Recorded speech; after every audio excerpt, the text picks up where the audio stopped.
And we're live. We are back. We're here. Greetings and salutations.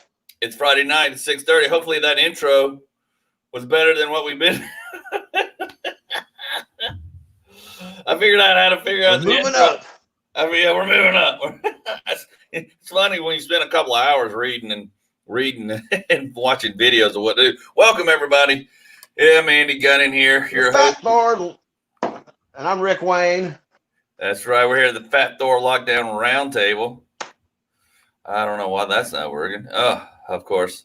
Anyways, we're back, folks. Hey, you can join us here. You can comment. We'll read your comments. We'll actually post them, comments, questions. And if you want to join us, let us know. We might let you join in and send you the link real quick.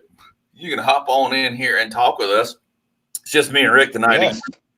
We're still working through some guests coming up. Josh Wolf did I tell you about the Josh Wolf thing, Rick? I know I told you. Well, I've been talking to him. I know the last thing we talked about was we might have to move our schedule around to do like a recorded version of it, or even do it on another night. And that's the last I heard about it.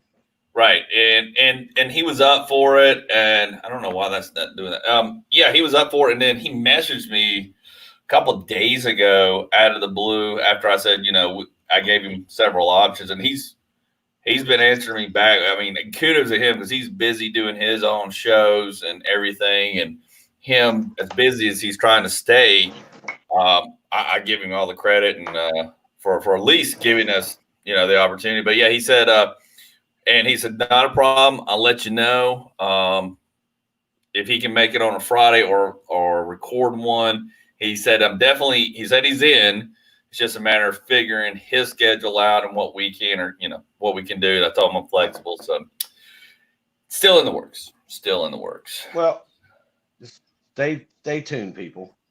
Stay tuned. We always have things bubbling in the laboratory, if you will. Exactly. I'm still reaching out to the folks. I haven't reached out to any new folks this week. I'll be honest.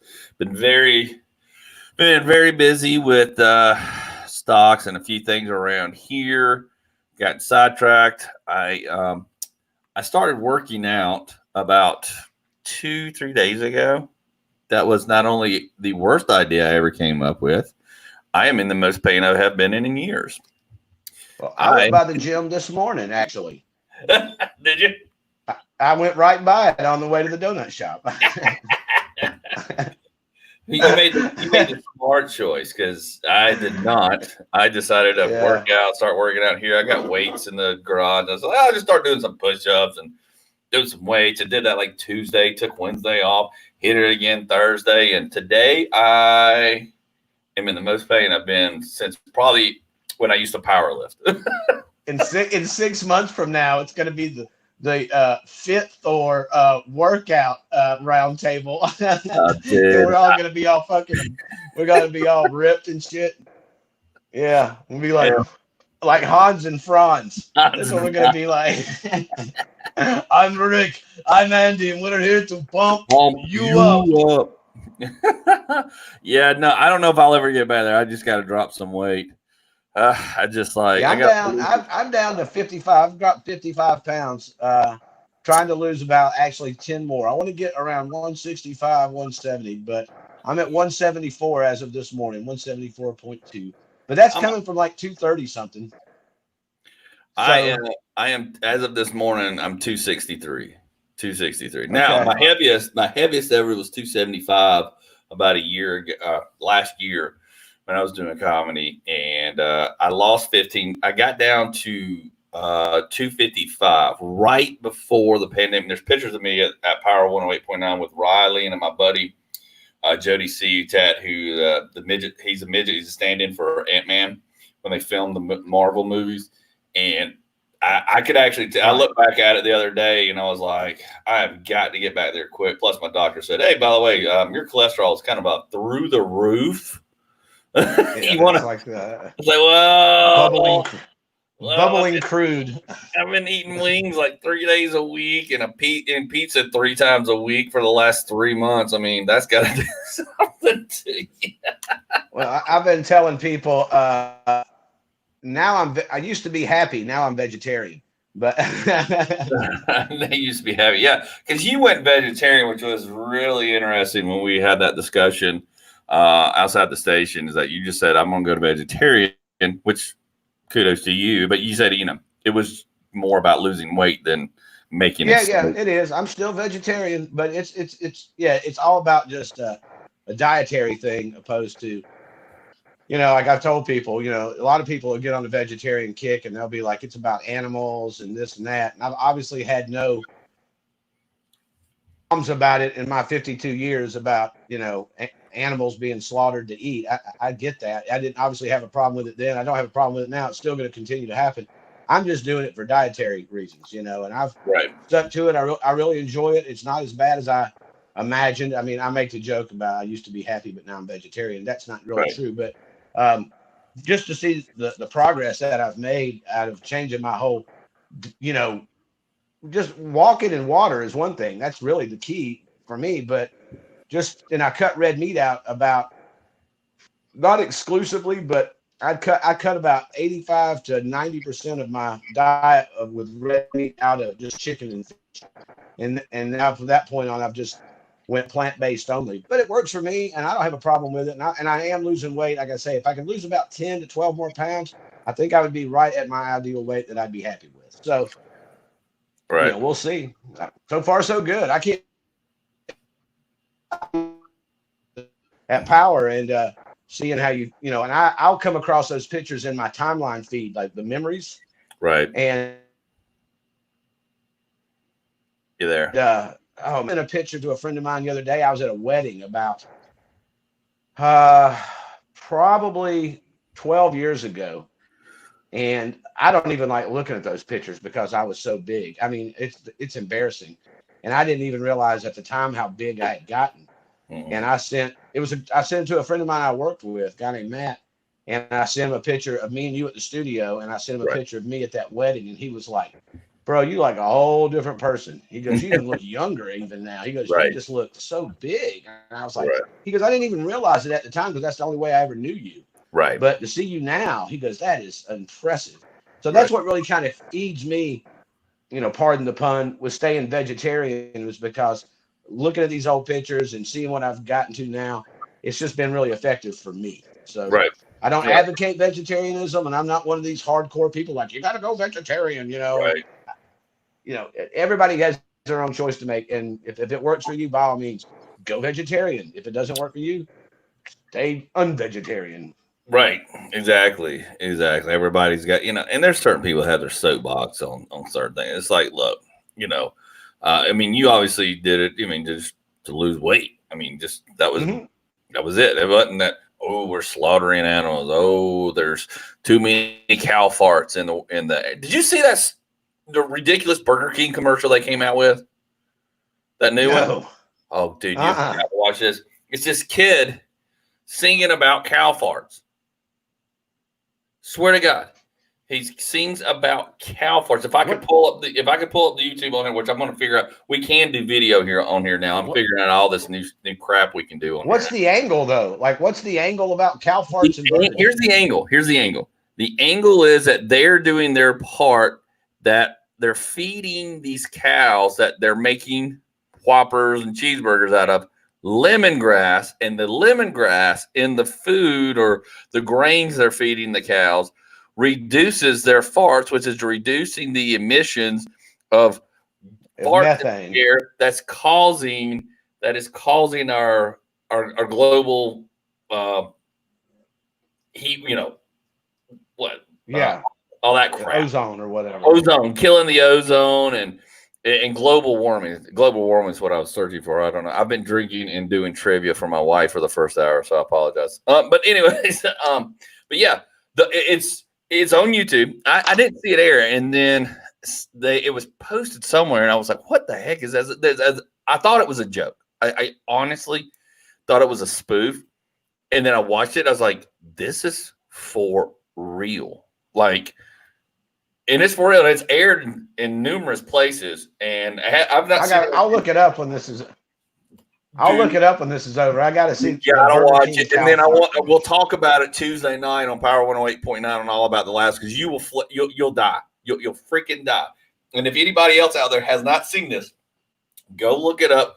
The new Burger King, and they did a whole behind the scenes of filming it and all that. And I was like, Oh my what God. the holy hell? I'm just going to leave it at that.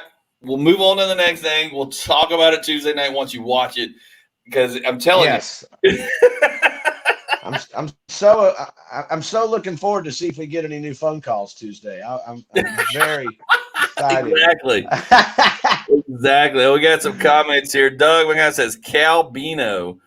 Doug McGann also says, what software are you using for two-persons video overlay? We're using StreamYard, sir. Doug, we are using StreamYard. We were using the free version for a while, but it limited us to the things I want to do, and actually, as you can see how well and pretty you look on here on your comment, it was good. It served us very well. We kind of grew in, and then the amount of stars and famous people we had on here, I figured we needed to start stepping it up. So I purchased the paid subscription, which is like $25 a month.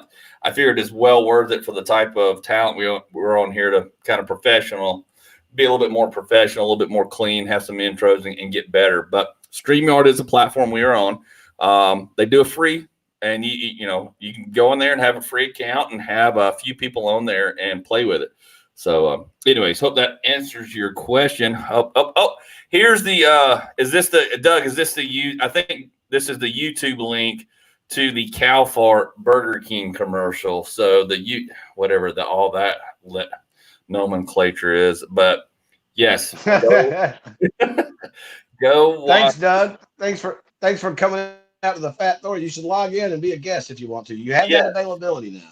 Yes, it's not all inclusive to Andy and myself. You can come on and talk about cow farts with us. Please. I will share the link to you, Doug. I've actually got Doug on my Facebook. We met through a Zoom meeting with Ian out in California. It's actually it was a great time. Hold on, let me pull us up here. I remember you telling me about what? Oh yeah. How do I share this? Okay, all right, here we go. Oh, here we go. Copy link. Share to him. I'm trying to do too many things at once here, and I don't know what the hell I'm doing. We need a producer. We need a producer. There you go, Doug. You can join in here, and we can chat if you want. Cool, thanks. He says he's quite the fart expert. Well, if you're the fart expert, cow farts apparently is what killing the global, atmosphere. And Burger King is now, and here's the funny thing, and they say this in the commercial, and they are doing their part in reducing emissions. A Whopper. So Whoppers are part of the emissions problem to global warming we have. You're frozen, Rick, by the way. I don't know what's going on. You're frozen, brother. Anyways, Doug, yeah, come on in here. We can chat. But that's, There we go. Oh, I hear you. Oh, there you are. Yeah, I'm back. I don't know. You're freezing. Yeah, you're freezing like every. Yeah. In there. But I think it was a cow fart. It was a cow fart. Shit. I'm over here cussing like a sailor. Yeah. Luckily, you're frozen, so we couldn't hear your cussing. Good. Sorry, I apologize. I have been drinking myself. I can hear you. I just can't see you. Yeah, you keep freezing and stuff. So, anyways, no, yeah, I was hosting the trivia for my wife's for Elizabeth's her happy hour with her people since everything's virtual, and we have a few drinks, and I do trivia questions or trivia round, and it's fun to watch how my wife is horrible at trivia now.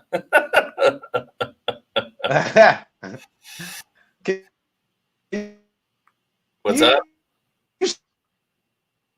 I don't know. You're frozen again. I can't hear you. Can't hear you, Rick. Can't hear you. You're frozen. Anyways, the other thing I kind of wanted to jump on. Can you see me? I can see you. You just freeze, and we can't hear you. Hang on a minute, Andy. I'm gonna try something. Yeah, try walking towards the router or the Wi-Fi. I am.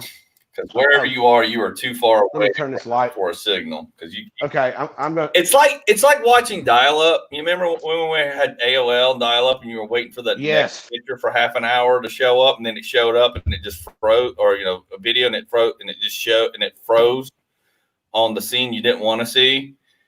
That's what's happening. Okay, is this better? Can you see me now? I can see you. I have no problem seeing you. You just keep freezing, and your sound goes out. What about now? Are we good now?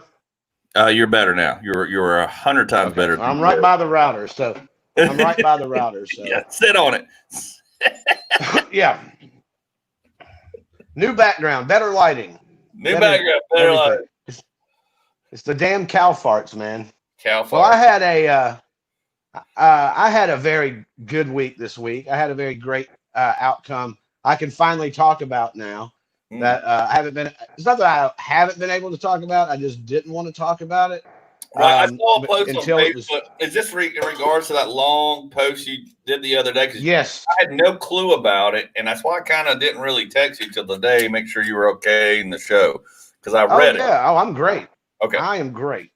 So yeah, go ahead. Walk me through that story, on everybody, because it's very interesting story. Well, back in January 19th of 2020, this was how foreshadowing 2020. Hey, look, we got Doug here. Hey, Doug, how's it going, buddy? The fart expert. Fart expert. Hey, Rick's going to tell us his story. It's a very interesting story, and then Doug will jump in with you, and we'll jump back into cow farts and other things. Welcome, Doug. Welcome very much. Thanks for coming on to the Fat Thor Lockdown podcast. Am I on? Mm-hmm. Oh, excellent. You're live, brother. This is fun. This is what I wanted to do all along. This is great. A lot easier than typing. Well, welcome aboard, sir. I was trying.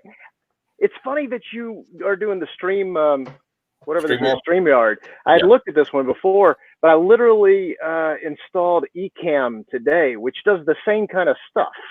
And it's like $20 a month, and I was trying to get it up here. I was going to come in with fireworks and stuff, but I haven't figured out how to use the software. Yeah, Joe Byers does that with Hot Breath. It's very good, and Eric Dowse used it as well for his trivia. I liked it a lot, but I got turned on to this from Ed Wiley, a fellow comedian, because he was on the guys that said check it out, and they had the free service just like the Ecamm, but I never jumped into the Ecamm stuff.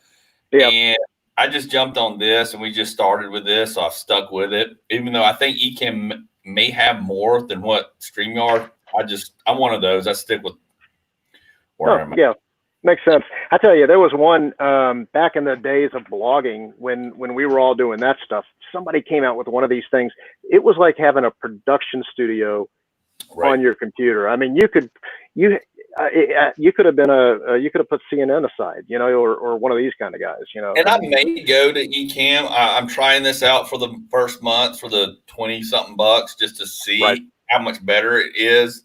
It is better than the free service. I don't know that I'll stick with it. I may go to Ecamm because I think you can do a lot more with Ecamm, but I'm not positive because I haven't really played with it. Well, if it's allowing this to happen with 3 people having a conversation, that's worth it. Right. Well, we can have up to 10 now. We can have up to 10. So anyway. Really? So, yeah, we can have up to 10 on here now. So that I don't even want to jump into that. I don't even want to.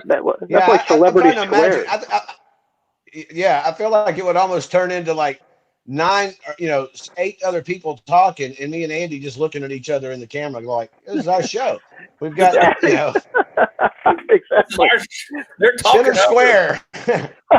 So Rick, square. Yeah. So Rick, jump. Yes. Jump back to your story, because your story that you posted on Facebook was very interesting. Please tell us the live version of what happened, or what the live version. Okay.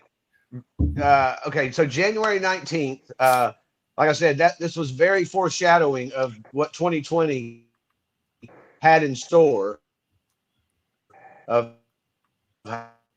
how much of You're going out again, brother. of a downhill, my buddy Justin was working. Well, all right, how about that? No, it just keeps the sound keeps going out on you all of a sudden again. I don't know what's going on that end. All right, I'm literally next to the router, so I don't know what else I can do. But yeah, I don't know. It'll make it through the story. We'll see. You got stuff running on your machine? Like I just had to kill my VPN to be able to do this. Yeah. You got other programs and stuff killing. I don't think so. Then just tell your story. I don't know. We've got 40 more minutes. Hopefully, I can hang in there. So we were leaving work, and on Sunday night, we go to karaoke, and it was going to end at 11, so we got off at 10:30 and went over there and did a song real quick. And I only had one IPA and one whiskey shot. And as we were leaving, my best friend Justin and his girlfriend was parked in front of the bar, and I was parked in the back. And a friend of mine, a comedian friend of mine's girlfriend, was with us, and she was parked on the other side of the square. So I told her I would give her a ride to her car, because it was cold and I didn't want her to walk in the dark, after midnight. So chivalry is not dead. And so we walked around to the back of the parking lot and got my truck. And as I'm warming the truck up, I've got the lights on, the engine running, and we were just sitting there talking. And we were smoking. I had a one hitter, and we hit it a few times, and I stuck it between my seats, and we were fixing to leave, and then all of a sudden she goes, "Oh shit!" And then there's I was like, "What's wrong?" And she just pointed at my window, and I turned around, and there's a Marietta cop standing at my window, and I was like, "Oh great!" And I was more concerned about the fact that the car was running and we're in a bar parking lot, and I've only had 2 drinks, but I could have still pulled the limit, because a shot of whiskey, and this is literally in 30 minutes that I was in there, I drank just 2 drinks. So I was worried about that, and I rolled down the window and go, "How's it going?" And he goes, "Pretty good. What are y'all doing?" And I said, "Oh, I'm taking my friend to her car. We just got off work and hit karaoke for a minute." And he goes, "Oh, so you were in the bar?" Oh. And I said, "Yeah, we went in there just for about 30 minutes.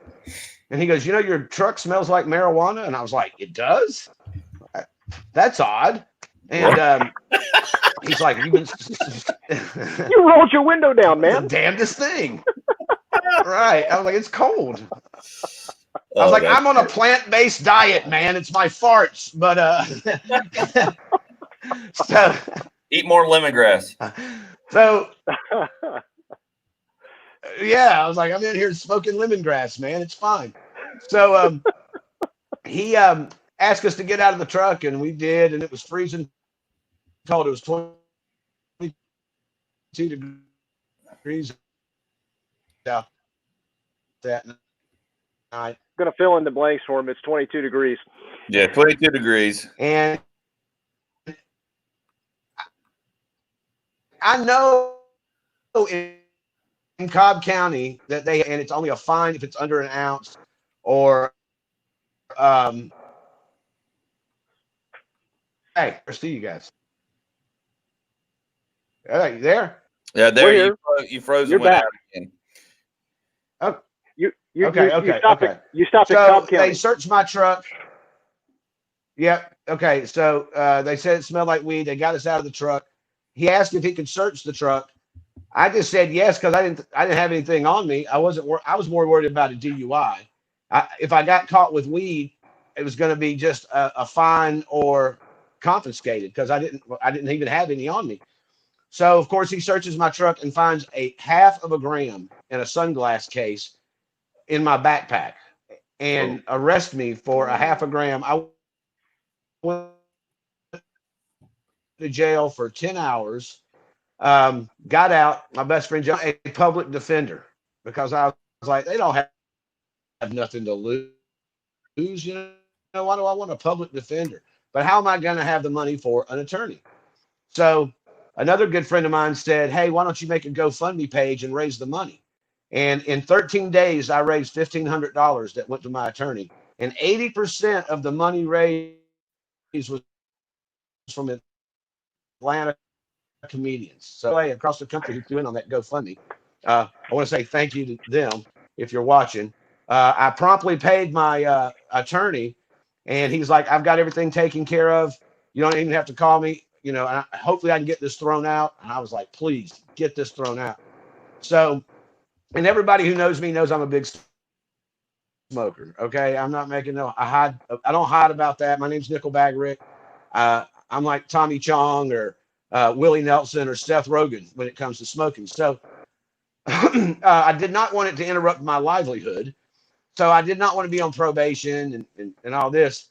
So I went to court on Thursday morning at 8 o'clock, met my attorney, and basically he says, "Here's the deal. We can stretch this out if you want to. I don't think we need to. But if you'll just pay a fine, it won't go on your record. I'll get the weed charge dropped down to public misconduct, no community service,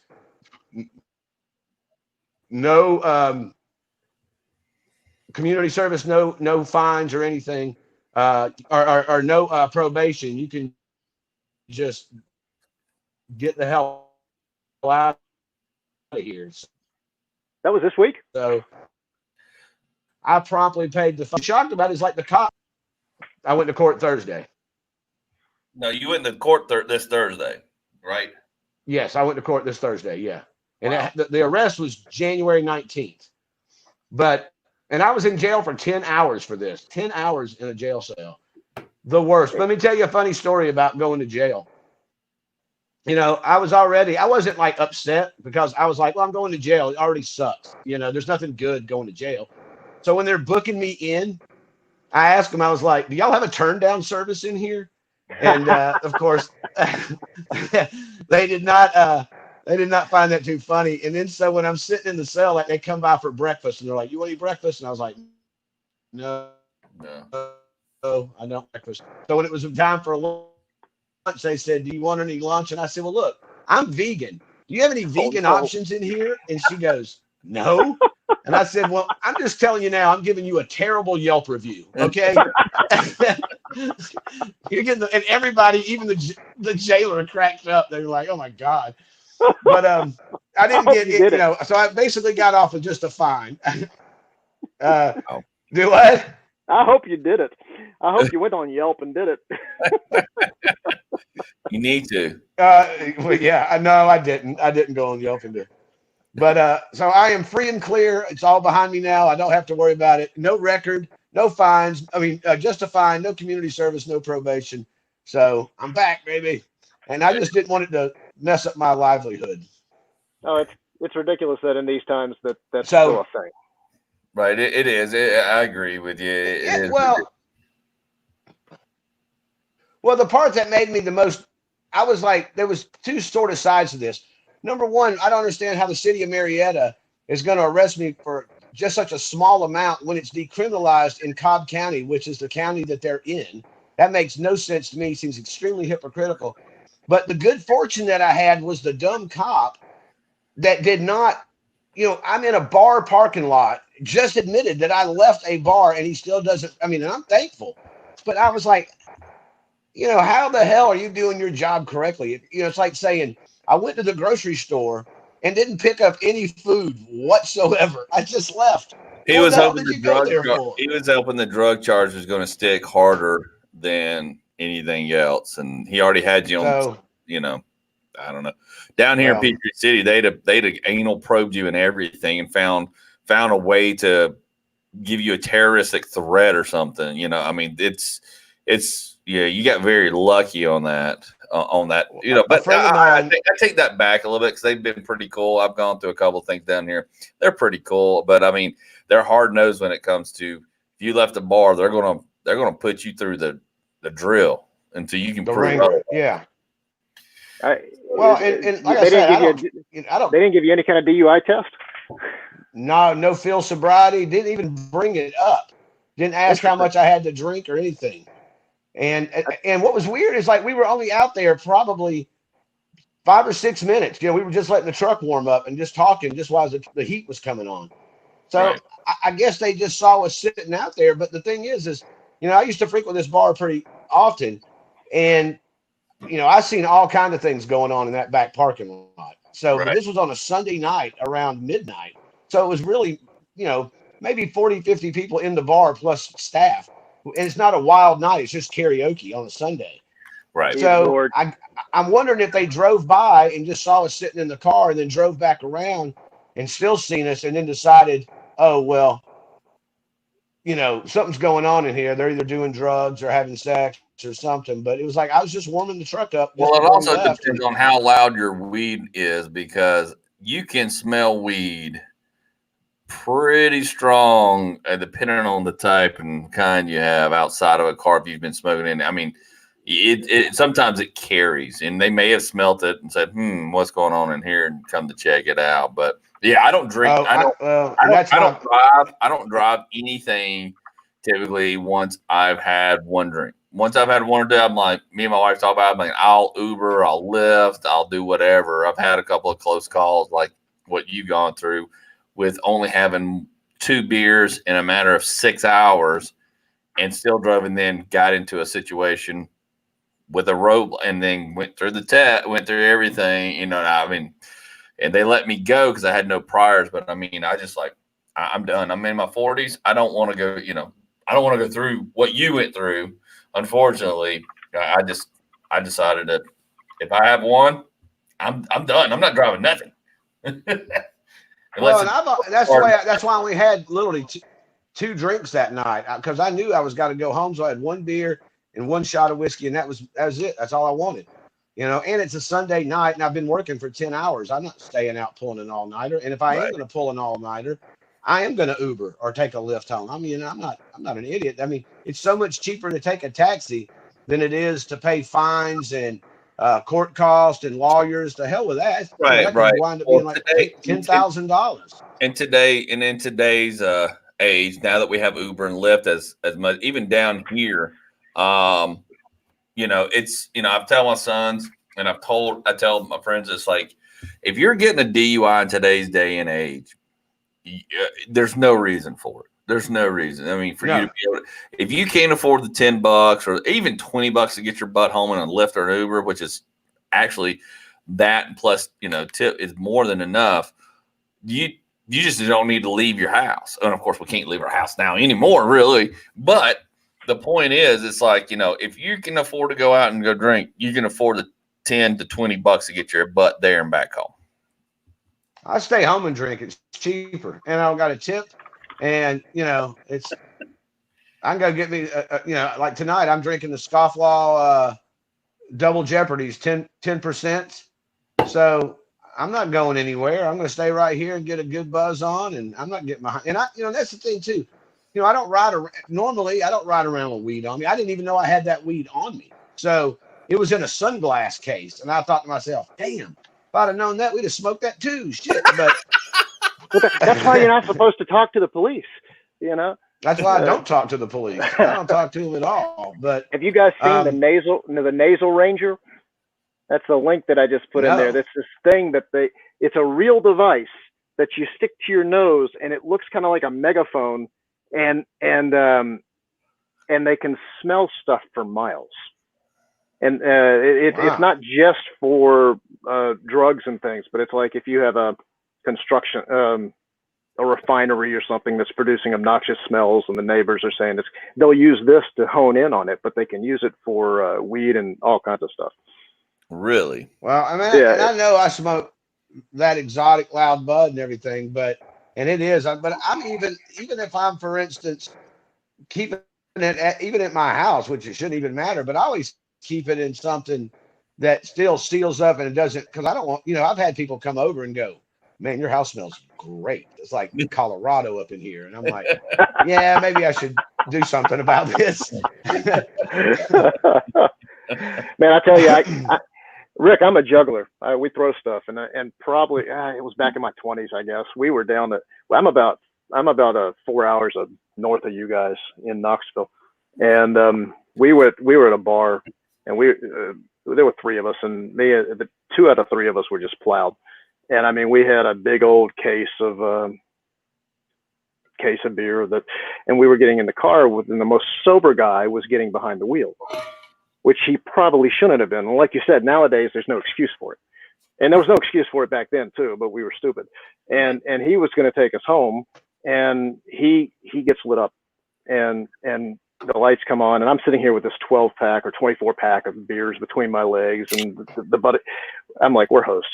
And he gets out of the car, and the next thing I know, the trunk's open, and I look behind me, and the dude's standing on one leg, juggling three knives, and the cop's like, "Be safe." So juggling is not a sobriety test, but it works. But it works.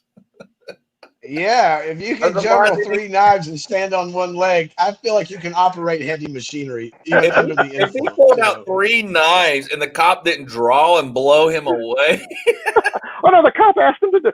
He was like, "I can juggle for you," and he opens up the trunk, and there's these big old machete-looking things. Let me move this body out of the way to get my knives, but hold on, there's more. I can juggle.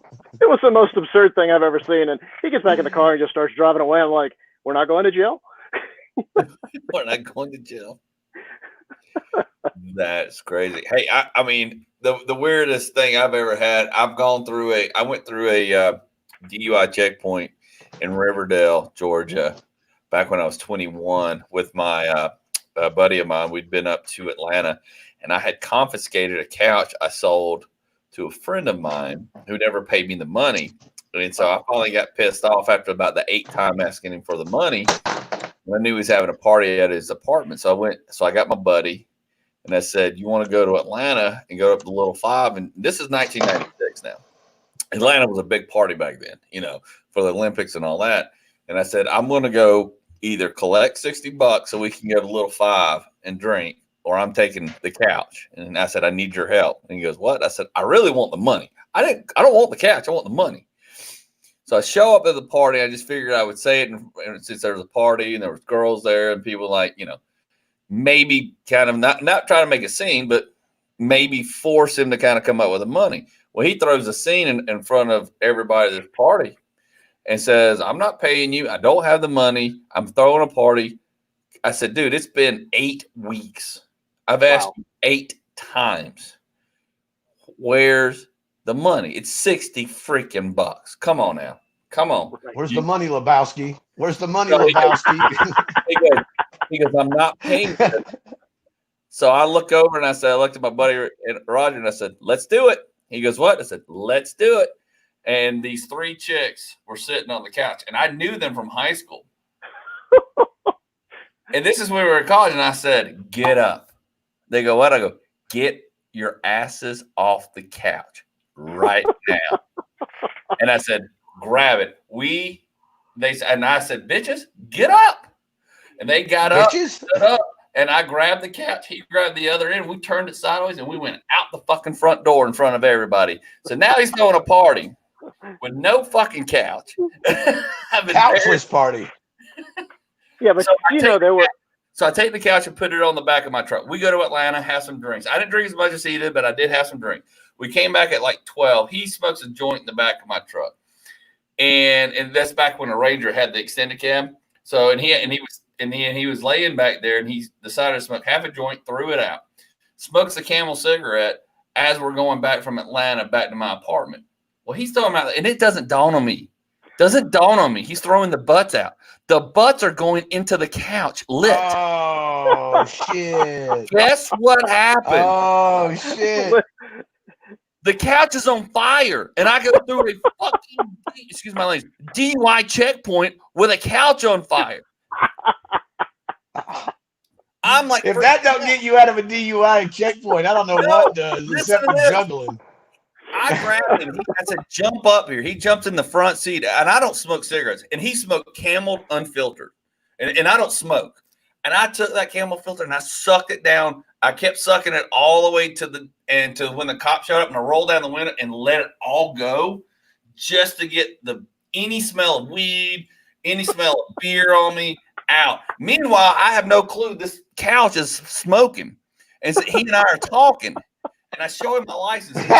People lined up. All of a sudden, I look in the back. I go, "What's that flickering?" I see a flame on the couch. I'm like, holy, and I was like, the couch is on fire. And he goes, what? And my buddy goes, I go, the couch is on fire when he's running my license. And he goes, no way. I go, where did you throw those butts? He goes, out the back. I go, so they were going out the back sliding window straight into the couch. Straight into the couch. He smoked probably 4 cigarettes. And all that wind. And so I'm like, oh my God, we're going to jail. If this thing catches on fire, we're going to jail. We're going to jail. If he comes back and he goes, all right, man, your record's clean. He goes, man, you need to cut back. Your couch is on fire.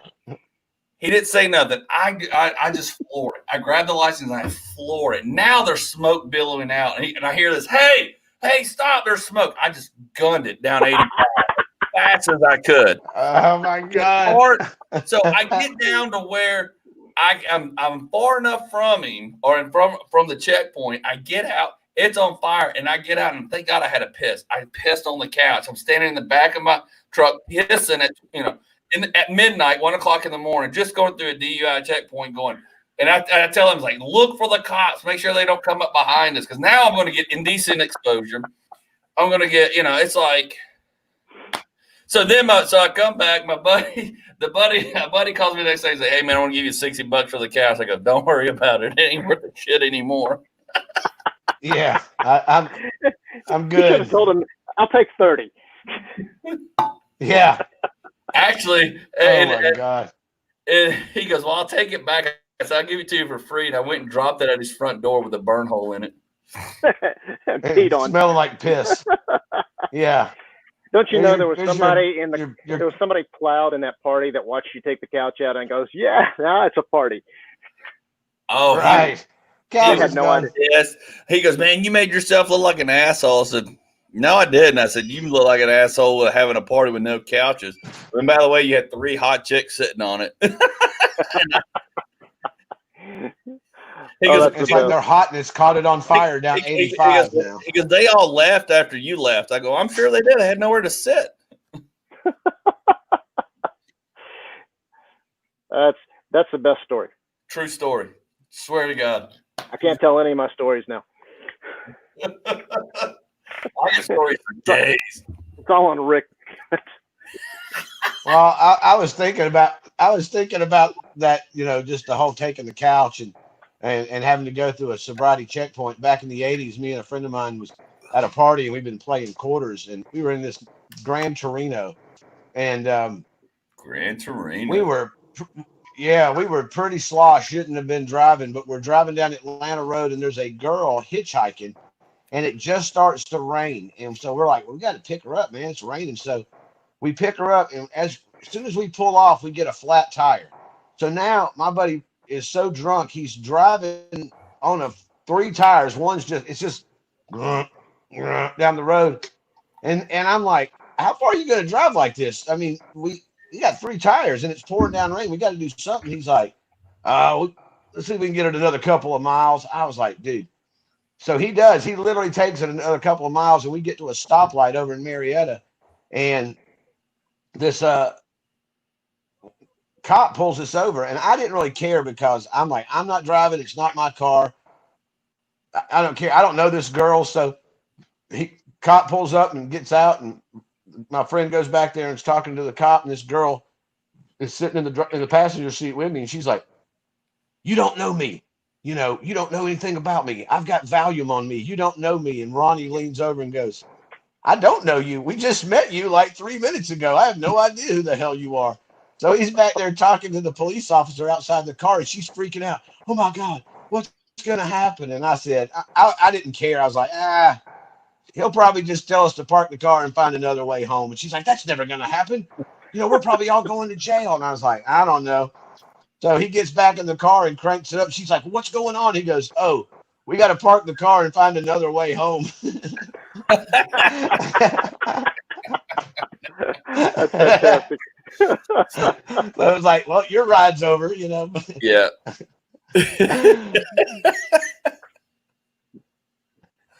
That was like, I couldn't believe that happened. Yeah, he's got the part, but she was just freaking out. What's going to happen? I was like, probably nothing.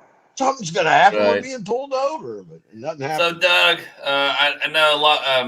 tell us a little bit, or everybody, about yourself. You're a comedian. You live in Knoxville, and you're a juggler. And you and I met through Ian Kasugi's Zoom meeting through that 30-day challenge thing we did.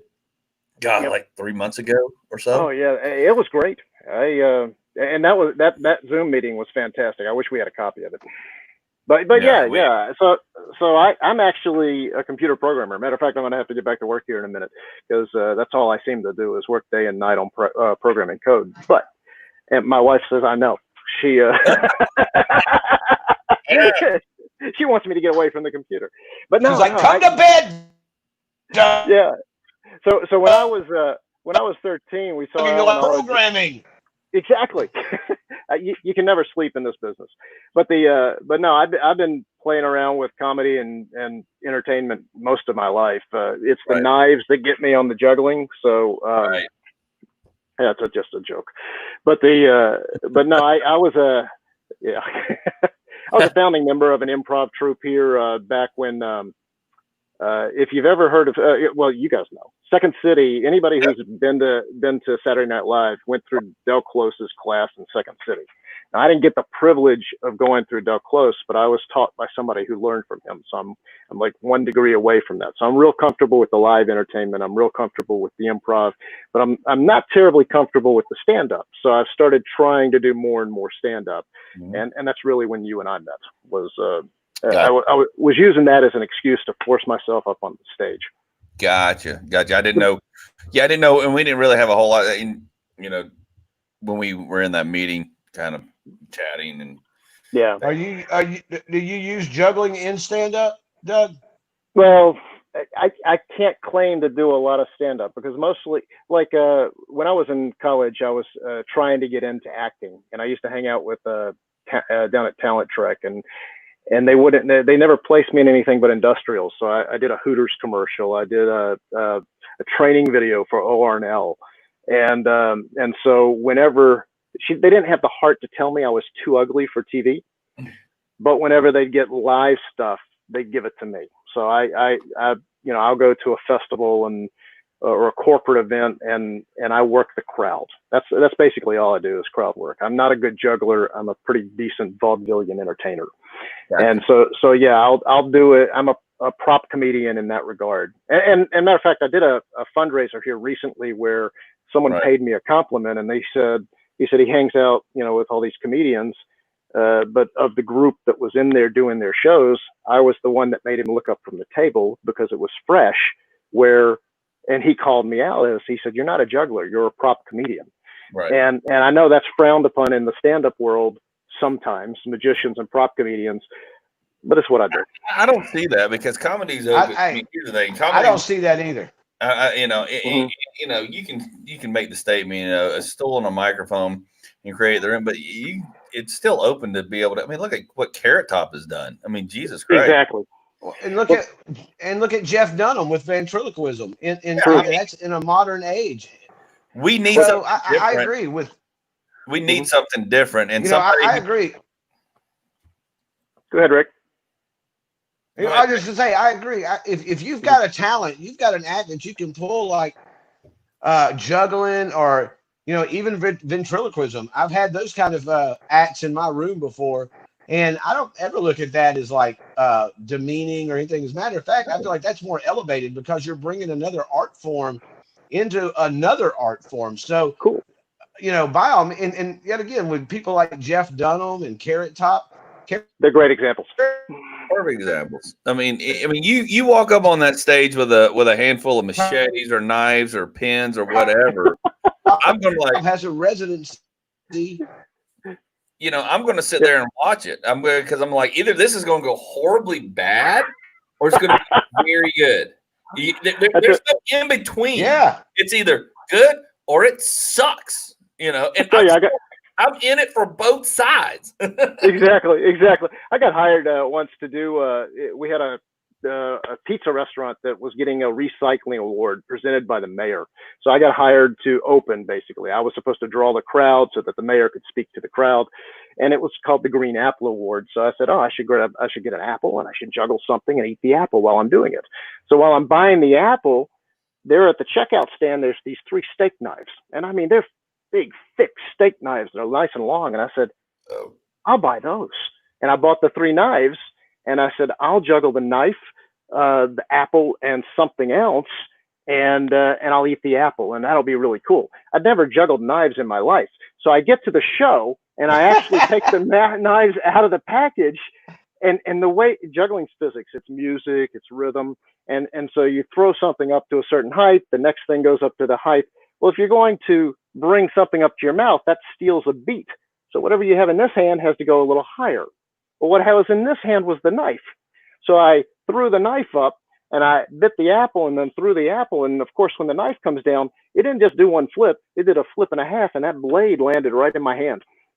And it was a brand new knife. It just sliced me open. And I squeezed the knife, I flipped it around, I finished the little routine, I reached down in my bag, I grabbed a paper towel and shoved it in my hand and juggled the next 20 minutes with it. Nobody ever knew. It was just. That's impressive. Yeah. Wow. Again, How bad did you need stitches? No, it wasn't that bad, but it was bloody. yeah. Now, and don't get me wrong. Now I've gone. I've done comedy here at the Laughing Skull Punchline here in Atlanta, and they do open mics. And a couple of the open mics, there's been guys that go up there with posters and kind of do a funny thing with the posters, right. and they either go really bad or really bad. Exactly. Well, that's what really you were bad saying, or worse. You were saying good and bad. That was an example of one that was bad. But it's interesting because it gets everybody's attention, and they do get it. And even if they don't have it all honed in, it still gets more attention and more of the crowd involved than anything else. Because they can go. Like at Laughing Skull, there could be 20 to 22 of us on a set list that night. It was just another comic after another. When you walk on, you've got something. Everybody's like, "Now I'm here to see." Now, whether it's open mic or not. You're bringing something different to the table. And as long as you're not copying somebody else, that's all that matters. Sorry, Rick. Right. I want to ask Doug, what's the most difficult thing to juggle as a juggler? Oh man, that's I've seen guys do chainsaws and stuff. Well, the chainsaws are a bit of a gimmick, but just because of the sheer weight of them, that's what's difficult about it. Right. But as far if you handed me a chainsaw right now, the way that what they do is they mount a handle on it, and so you have to rig the chainsaw with the handle. But you give me one of those, and I could juggle it. I tried the other day. I tried doing and there's no chain on it, and there's no chain on the chainsaw. It's more the sound. There can be, but you're right, because you take the chain off. It's like if you took a knife, it could be dull as a butter knife, and you could hit a cucumber with it. It's going to slice it in half. They do the same kind of sight gag with the chainsaws. But as far as the most difficult thing I've ever juggled, it was phone books. I was again doing another recycling thing for the mayor, and they were somewhere else, and they were like, juggle phone books. They're like, hey, bring back the guy that cut his hand open. We want him back. The mayor loves you. Just give him phone books, though. He can't. nothing sharp. Exactly. One of my signature lines is, just give him phone books this time. No, one of my signature lines is, nobody alive today has ever been hurt by my show. There you go. Yeah, nobody alive today has ever been hurt. There you go. That's good. You need to start juggling hamsters then. Juggle hamsters. I want the 3 cats from the Jerk. Remember in the Jerk? Yeah. Yes. The cat juggler. That's right. Exactly. Steve Martin is actually a really good juggler. Oh, outside of a banjo player, Steve Martin is a very good juggler too. The thing that gave it away to Steve Martin for me was that movie Parenthood. When I saw him blow up 2 balloons at once. If you've ever done balloon animals, that's hard. Yes, I have. So to have the lungs to do 2 balloons at once, that's where he got his start, was that kind of thing. But no, we just recently did a fundraiser. We did a fundraiser up for the Little Ponderosa Zoo in Knoxville. It's actually up in what's that place? Anyhow, it's north of here. And they had a fire, and they've been struggling in COVID. So we did a fundraiser for it. But that was exactly what we were doing. Was we zoomed in. I wanted to be holding 3 live kittens, and then they were going to zoom out, and I was going to juggle stuffed animals. But I actually was supposed to go to Europe. I had a mentor who was about 8 or 10 years older than me. He'd street performed for 8 years, and he gave me the business plan. And it was 2 years in Europe. It was going to be 2 years on the cruise lines, and then 4 years in the States doing the clubs, doing the colleges, and doing talk shows.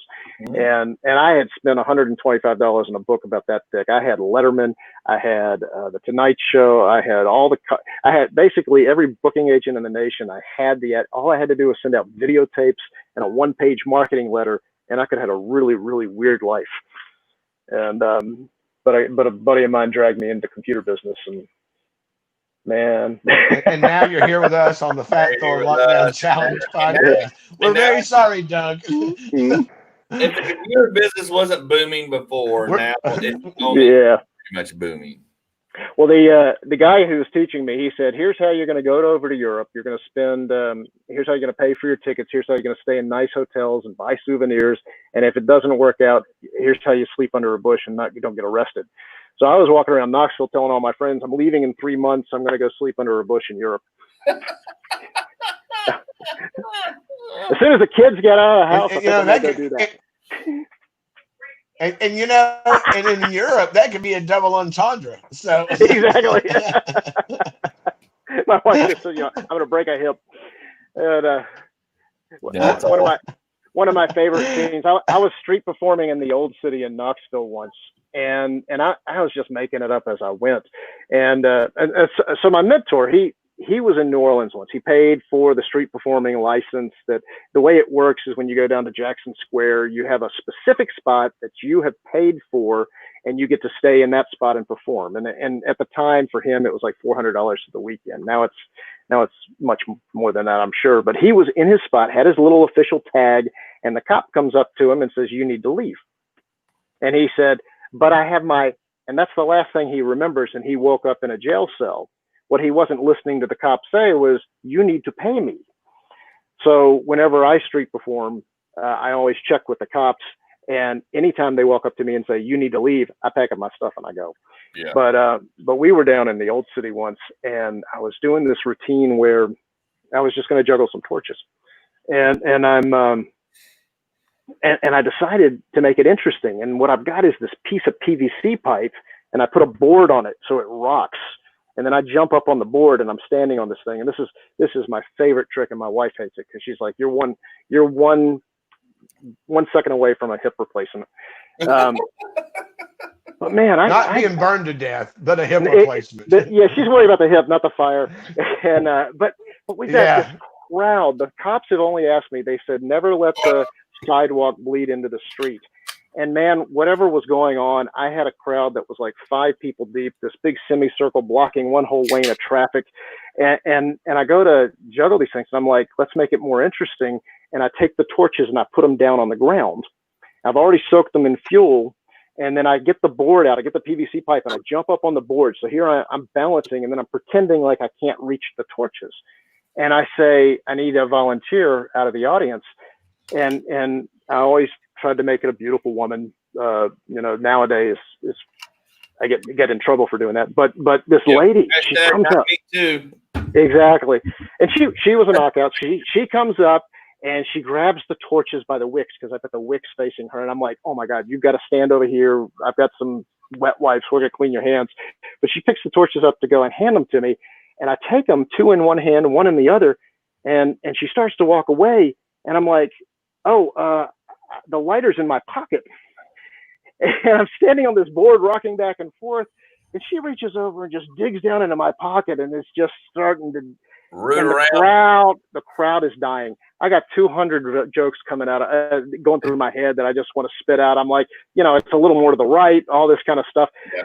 I can't say anything. I'm just cracking up. The crowd's cracking up. Up, down. Exactly. But there's one guy in the back. He's like 8 feet tall, this wide, right. Looks like some kind of, he's been in the Marines twice, and he was her boyfriend. So that was the end of the jokes right there. I was just like, nah, I'm not going to make any jokes. Nah, we're going to stop right there. But it was hilarious. Yeah, it would go. Well, that's live comedy, and that's comedy itself. That's something happened. It's unexpected that you're able to go and roll with, and that's good that you have that because a lot of people don't have the crowd work ability to do that stuff, and it's hard, especially for a new comic doing. Most comics fear crowd work because it's that thing. So if you've got crowd work because of that lick, you're going to do so much better on stage once you're got a structure of jokes and things that go along with it, because you can go in and out, and you don't even need that. You can just do a whole. I mean, that's the way Carrot Top and all that is. I mean, I've got structured jokes and sets and everything, but I don't do a lot of crowd work because honestly, I mean, unless that happens and I'm forced to do it, which I've done it in Auburn, Alabama, because I was forced to do it. My set wasn't going very well. I was a feature for doing 20 minutes here just several months ago before all this for Joel Byers, a friend and comedian that's here locally in Atlanta with Hot Breath.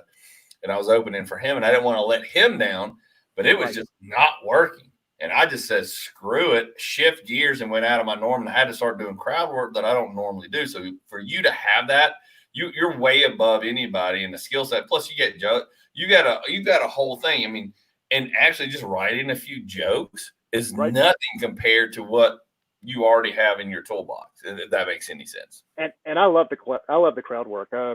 I know I was in an open mic once. A lot of crowds, and most people want that these days. Like Ian Bagg is very good at what he does. Sugar Sammy, they're big because that's all they do. They just walk out on stage, and it's like, let's go. Oh yeah. Well, I think I could do that. I think if you put me in a room right now and said, just work the crowd, I think I could do it. And I mean, that's what I like to do. But there was this one once, it was an open mic, and my number was all the way toward the end. And there was it was a little bar, had this long table where they'd shove several tables together. And there were these people who obviously weren't there for the mic. They were just a bunch of lawyers. They're over there just chatting it up.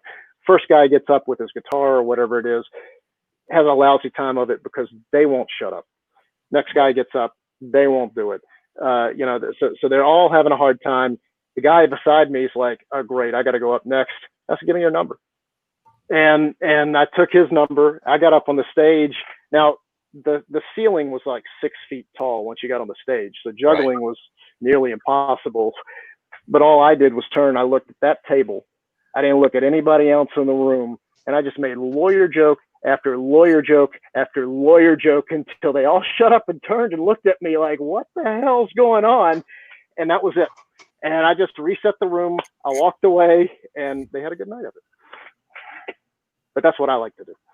Yeah, and that's it. And that goes back to Bill Burr when he was in the famous Philadelphia, when he was in Philadelphia doing stand-up, and he talks about how many comedians went on before and how he just, if you've never seen it, go watch. It's on YouTube.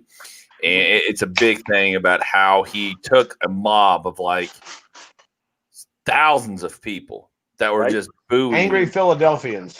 And he just said, and he goes, and he talks about it when he goes, luckily, I'm a very good sports enthusiast. And luckily we were in an area where I could just pick apart Philadelphians, New Jersey people, New York people, and he goes, and because I knew that, I was able to tell the crowd and he goes, and I was just throwing darts, throwing darts. So and that's a hard skill. It's not so much a skill as it is knowing the environment you're in. Like you knew what the environment, and it's the crowd, and that's what people. And honestly, to be quite frank with you, that's what people want these. I mean, people don't want. I mean, people do like the structured jokes, but comedy they want to feel like they're part of. That's why you get a lot of hecklers, because the hecklers feel like then you have to get breakout. You have to talk about them. Oh, I know I'm part of the show, even though they're chicken shit and would never stand on that stage in the last 2 seconds, much less 5 minutes or whatever. Nope. So do you guys ever see people from the audience pull people up and have them on stage with them? Oh, yeah. Because and people love that. And it's crowd interaction. And I would rather follow a guy like you because you have beyond warmed them up. You have beyond done whatever it is you're doing, and they're all excited and energetic. And I could have the worst crap. I could have the worst set other than just offending the audience.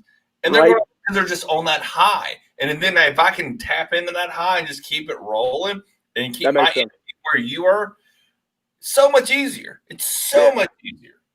I mean, hands down, I'd put you ahead. I would put you as a feature for 20 minutes to get that, because a headliner just come in and go and walk away. I mean, no, that makes sense.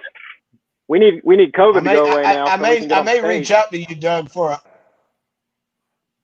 I was going to say I may reach out to you later, Doug, for an upcoming show. Seriously. Oh, sure. Sure thing. Me and Andy's going to do in November. Yeah. Andy knows what I'm talking about. I'm not telling anybody else because my inbox will blow up and like, am I going to be on this show? Am I going to be on this show? But I would love to have you to be a part of it. Andy's already on the show. I host it. It'll be in November, and everybody knows that if they're watching, they're like, "Oh, I know what he's talking about." But I'd be very interested to have you. That'd be great. That would bring a level of something that I haven't brought yet.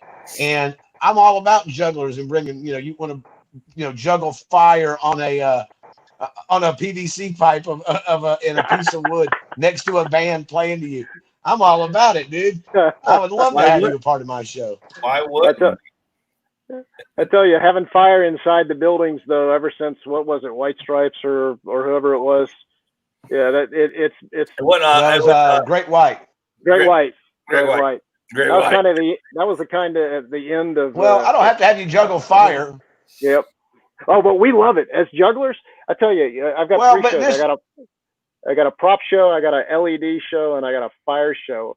The fire show is cheapest and most thrilling to the audience. The LED show is what is really kind of gets people going. But man, I go through $30 or $40 for the batteries like that. But yeah. It depends on what the fire marshal and what the place it's at will allow us, and that's up to Rick because. Mm-hmm. I'm not disclosing where it's at. I'm just saying. What I do is I usually it'll be one of my big theater shows. Mm-hmm. It's considered a Class C firework. Well, it'll be one of my big. Yep, that's cool. Right. But I'll just make you wear the, Kiss makeup and say it's a Kiss tribute band. The insurance I carry actually covers it, so it's cool. There you go. And the insurance my wife carries on me covers me. Well, see, that's the thing about it. It's like I put it out there, and my generation of jugglers, we never carried. I juggled since my teens and never had insurance. And now I don't really do big shows without having performers insurance. And now, the younger jugglers wouldn't even think of not having that insurance. Well, they can't afford it. They can't afford it. And they're not our age and go, oh, by the way, insurance takes care of a lot of shit. Yep. But I mean, that was one of the questions I had when we were talking about the professional comedian side of things. It's like, do we carry performers insurance? Do we really need it? And I think I do remember you asking, and it never dawned on me, and it didn't really compute what you were asking then. I'm like, are we fighting? Am I going back to my bouncer days? Well, think about from a liability standpoint. You're on the stage. Now that we've talked about it. That just depends on how the set ends, Andy. If you got the chicken wire, it just depends on how the set. Look. Don't get me wrong. I was in Auburn, Alabama, doing a set, and I swear to God, I'd have prayed for chicken wire or anything between me and the crowd. Man, when I was in high school, my brother and I worked with a literal. Well, I always say. Go ahead,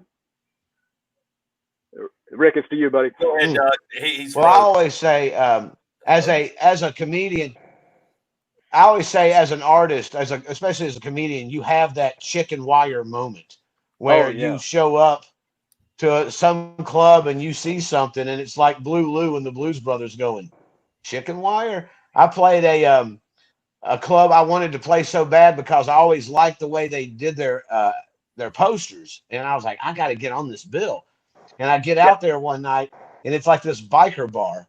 And I had no idea it was a biker bar when I pulled. And then literally when I walked in the building, I was like, oh, I got to be funny, or this is going to go really Real terrible. bad. But that was my chicken wire moment. Like, I oh, we're at Bob's typically, Country Bunker, I chicken wire. typically, when I started doing comedy, I started going to the places I wanted to do comedy at, even if it was an open mic or anything. I would go see that show or venue and see where it was, check out the location, so I know what kind of crowd it's drawing. I would do my due diligence, let's say. So I And know that's what what I was walking into. I that's what knew what I was separates. walking into before I walked into it. And I ask a lot of questions. And then like if I get booked, I'll go look up the place and I'll do some, what's the area? What's the demographic? What's this? What do they draw in? What's their weekly specials? That in drink specials and what's their I'll explore all that. And I'll even go That's in what and separates a professional from these open micers who, and I'm not trying to generalize open micers, but I mean, what Yep. you're describing is a performer. That's what No, a professional performer does. that's a true statement. That's a true statement. That's a very like true if I'm going statement. to That's not diminishing open micers, but no, if I'm going to a golf course like open here, micers generally are just happy to be. See, this is why we can't have 10 people. Right. yeah, Right. we can't have the. Well, what But I'm saying, what you're saying is right. Is like you can't pull a 21-year-old kid or guy out of Atlanta and let him put him on a show down somewhere. His stuff's not going to work when it's whatever. If he doesn't do his, I've said no to shows. I've said no to $100. I've said no to money shows and said no. I'm not going to fit in. They go, why? I go, my stuff is about my stuff hits between 35-year-olds and 55 and 60-year-olds. And I said, here's my demographic. Here's where my stuff is right now. This is what it is. I cannot go down there to this place. It's a billiard room. It brings in 18 to 25-year-olds. yeah, I don't, and you're not going to connect. I have Absolutely. nothing for them to latch on to other than a complete failure and fail the show. And it's not about me. I'll go take the $100, but I'm going to fail the show and I'm going to fail the guy I'm setting up behind me. Is my point. That's my point. Yeah, that's the thing. It's not just about us.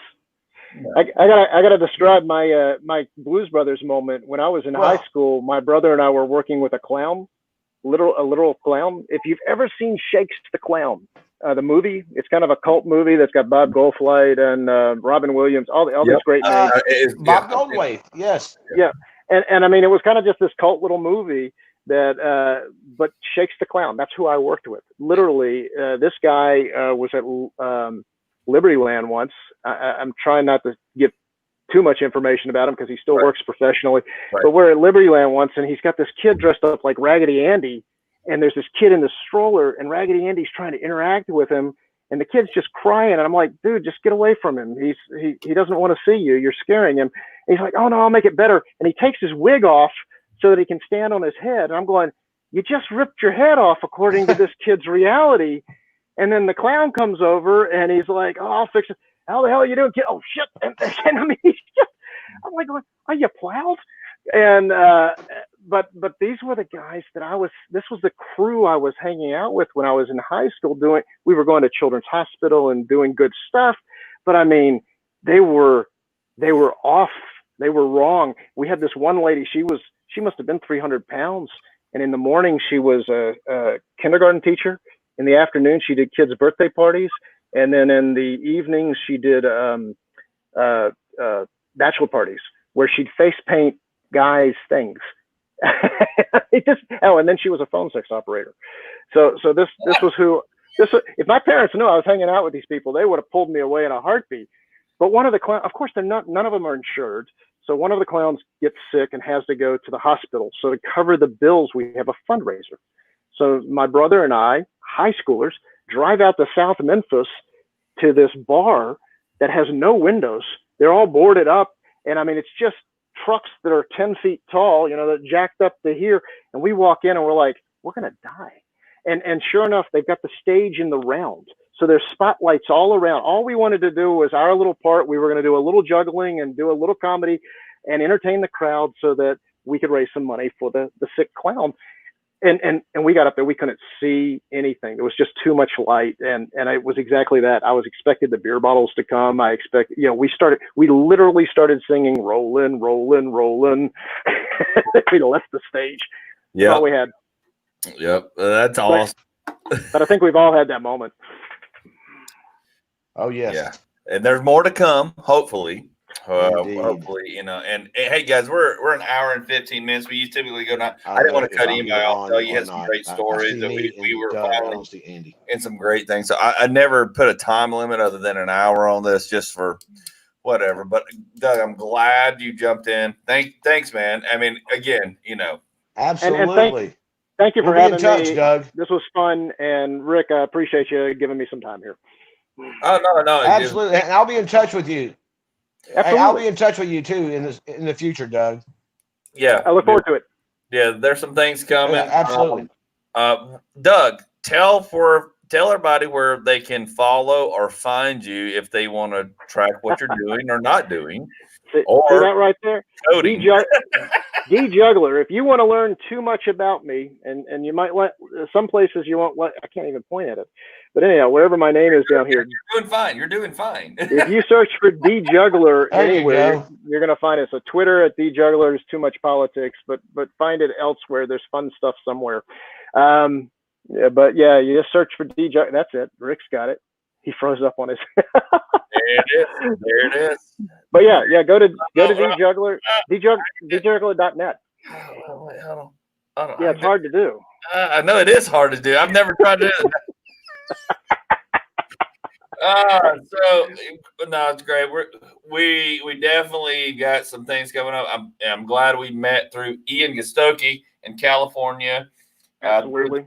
You never know what you're doing in a 30-day challenge, and then you meet folks like you and connect, and then here we are having fun, in this lockdown crap of a crap. We don't even talk about it. So stick with us. Don't jump out yet, Doug. Okay. We've got this Tuesday Power 108.9. Power 108.9. All about the laughs. Do we have anybody lined up yet, Rick? I don't have anybody yet. I'm working on something. I'll know by the end of the weekend if we have a guest lined up. I don't want to say anything too much. But we got a great as of right now. If you missed a random call-in about Rick eating 4 100-milligram gummies and what he did in the Atlanta airport, you missed the show. Go watch it on either YouTube, on Power 108.9 YouTube channel, or my YouTube channel, Andy Gunnin, or here on the Fat Thor Lockdown Challenge, because it is the most amazing story I've ever heard. That's all that we've had so far. I live to tell about it, or maybe remember it. I don't know, but yeah, go check it out. It's 4 100-milligram gummies, and you function from LA to Atlanta. That's enough. Yeah. Less. I don't even want to. I don't have words. I don't know what to say. I couldn't even handle a 10 milligram. I'd be like, I'm out. Yeah. Practice makes perfect, sir. Rick was on a different plane of existence. I was high on 2 different levels. Through a black hole, told Stephen Hawking to go like this, and came out the other side. I think that's the way we end this show. Guys, it's been fun. Rick, Doug, amazing show. Everybody watching. Have a good weekend. We'll see you Tuesday. Power 108.9, all about the laughs. We'll be back sometime. Thanks, guys.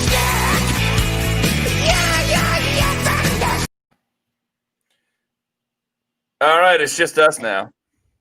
Okay, so you've literally dropped the feed now, but we're still here. So just us here. We can still sit in here and talk. Yeah, we've entered the broadcast. We can sit here and talk about whatever, jerk off, whatever. Now, what were you guys actually? Well, I'm gonna drop off here. Mm-hmm. I was just gonna say, I don't mean to be rude, but I'm gonna drop off because Hmm. I'm spending time with my special lady friend. So, I actually have a work as the deadline. dude would say, Yeah. You're luckier than so I'm gonna go us. spend time with my special lady friend who's been walking past me off and on through this broadcast, very scantily clad, keeping my attention on the other side of the camera. So now my attention is going to go to her. So All right. See it's you, been a brother. great Go, show no go, matter go. what. All right, man. Eddie's gone. Hey, I really enjoyed that. I appreciate that. I hope I don't talk too much. I actually was on a talk. You did great with Rick's signal and whatever dial up AOL bullshit beta whatever he's on at whatever chick's house. So no, it went great. I'm glad you jumped in. No, it gave. I mean, I had a listen. That's the whole thing about this. It's like whatever happens, happens. When I was in my early 20s, I was going to juggle at the Dogwood Arts Festival, and they wanted me to go on this talk show to juggle in the opening credits and maybe in on a commercial break. Right. And they just say go do that. And so I show up at Bob Deck's show about 15 minutes before I'm supposed to be there. Probably should have been there an hour before. So nobody told me anything about what I was doing. I'd never been in that studio.